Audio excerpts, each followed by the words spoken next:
So what are your eyes telling you? What are you seeing through your eyes? Objects. What kind of objects? Material or immaterial? Oh, material objects. Material objects. So all your eyes can show you is the, we said, look at the flow. We said a child is bound to remain a machine till the age of 12 or 14. Now we are saying that this machine works through the senses, and the senses can show you only material. We looked at one particular sense, eyes, that the eyes can show you only material. Now let's look at another sense, ears. What are the ears useful for? What do the ears do? Hear. What do the ears hear? Sound. Where does sound come from? Where does sound come from? Alright. Anybody here who would like to produce a sound? Anybody here? Just produce a sound.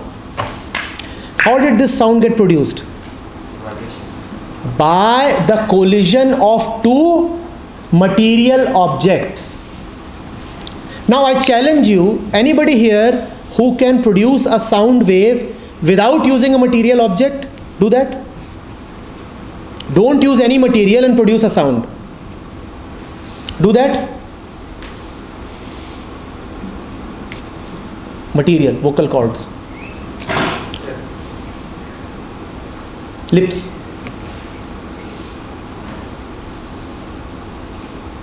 In Zen, you call that, when I said produce a sound, you did this. In Zen, you call it the sound of one hand. Try to produce sound from one hand. Try. It's still two materials clashing against each other. This is one hand. Alright, one hand means one fixed hand, not one hand whose elements are clashing against each other.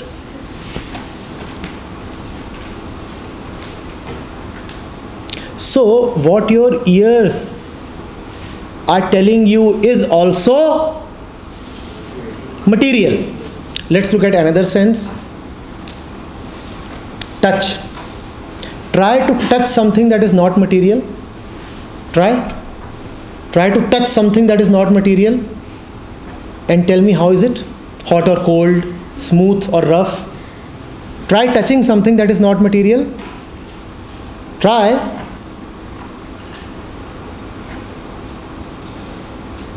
So all that this sense can also tell you is the material. Let's look at another sense. Tongue. Try tasting something which is not material. Try. So the nature of the machine, that is the mind of the child, is that its senses will bring to it only the material. So it's simple, the child is materialistic because it knows nothing except, isn't it obvious? Your senses can show only the material to you, so you are materialistic. The problem is, it's not only the child who is materialistic. Even after growing up, people remain materialistic. They cannot go beyond the material. To not to go beyond the material is to not to go beyond the senses. And if you cannot go beyond the senses, then you are working like a machine.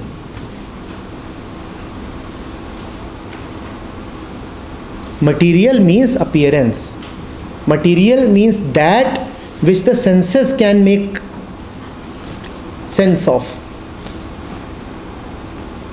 You see, that's the language we have. When we say we want to understand something, what do we say? I want to make sense of it. As if understanding can happen through senses. But that's where our language has brought us. You want to understand something and you say, I want to make sense of it. Now sense can only give to you the material. Sense cannot give to you understanding.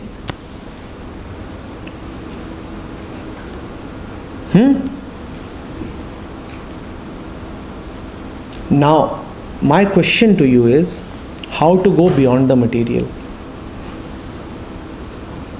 What is meant, or is there anything called going beyond the material?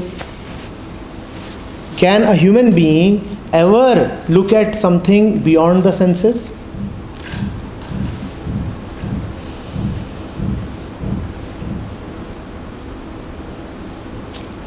The person is that big smile in the heart rather than smiling from the lips. The joy or the feeling that satisfies. Come over here. Come. Come.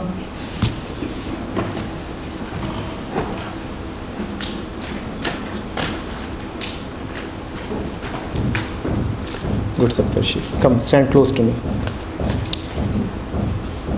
What can our senses tell about our friend? What can our senses tell about? Suppose he is there in front of us, and if I were to look at him only as a machine, what will my senses tell about him? What are your senses telling you about him? He's wearing a black shirt. Blue. There is a black, blue, greyish kind of garment, Shorts. and there are shorts, and there are slippers, sandals, sorry, and a particular complexion. Speak something. Hi friends. A particular voice, a particular touch, and if you come too close to him, a particular smell. Now, is that you? Are we talking of you really? No. Does that describe him? Are we really able to describe him by using only the material? If I were to use only my senses to understand what he is, then I am making a fool of myself.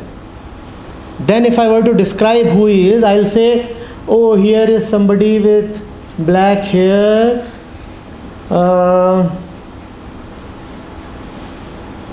thinnish body, sparse facial hair, khaki shorts. Does that describe you? How are you feeling if you are described in this way? Robotic. Very robotic. Voice of a particular wavelength.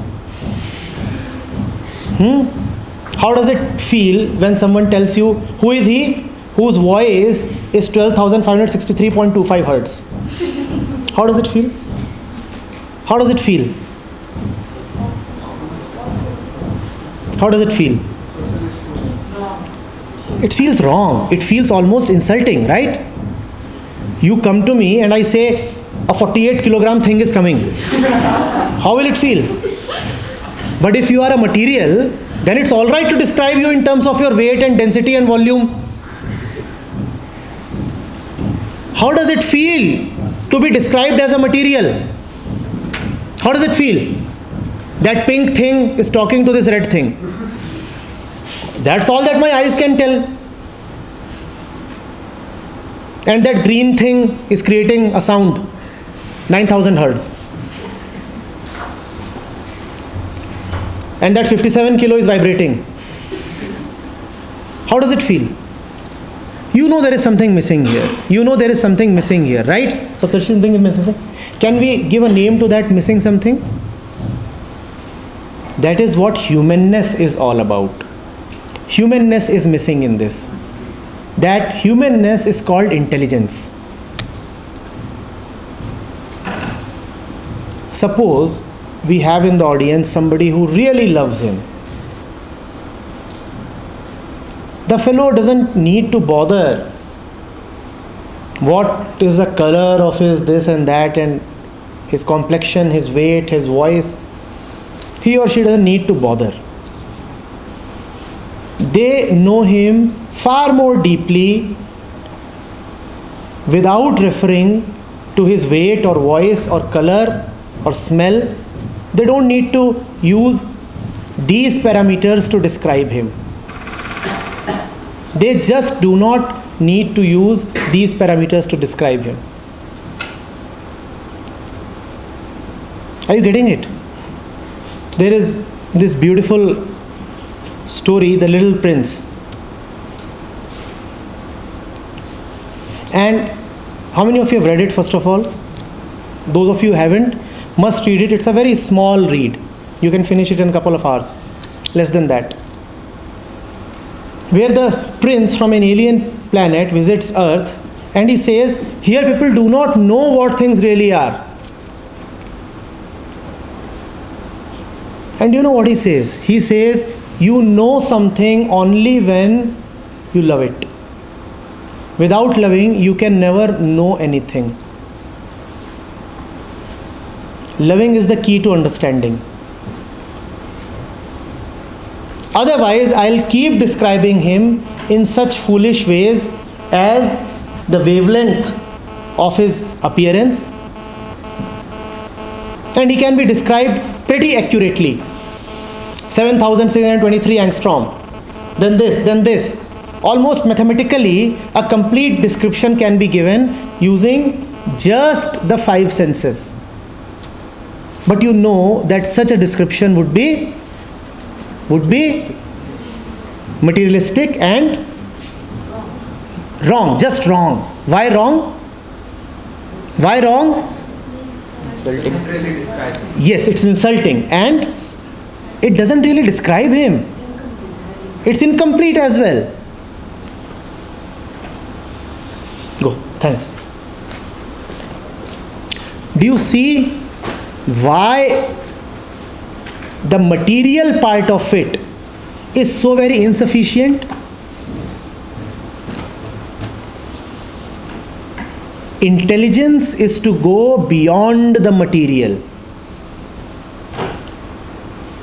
We use the word obviously. Intelligence is to go beyond the obvious. Obvious means that which is visible to the eyes.